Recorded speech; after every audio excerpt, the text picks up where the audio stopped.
How to find Instagram users near me. Hello everybody, welcome back to the channel. Today I'll guide in how you can find the Instagram users near you.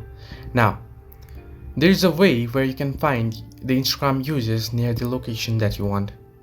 Now, if you open up Instagram here, and if you head into the search bar at the bottom of the screen, you can see search bar.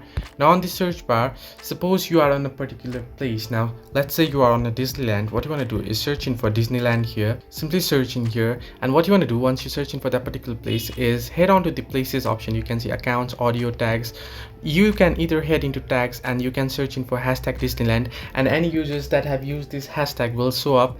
And if they are posting it from the similar place, or if they are posting photos on Disneyland, then it means that the Instagram user is nearby. The other way is tap on the places option, and what you want to do is choose the location that you want. Here you can see I'll just choose Disneyland Park, and every recent post or the top post from the place by the users, it'll be shown up here. So what you can do is you can see the posts by the users here on Disneyland. So this means that if you're on Disneyland, then these users are on Disneyland too. If you can head into recent, you'll find the recent post from Disneyland. So you can simply head on to there and you can head into the user and you can add them. So this way we can find Instagram users near you. Hope this helped you. Do like and subscribe, and do not forget to leave a comment down below if you have any further issues.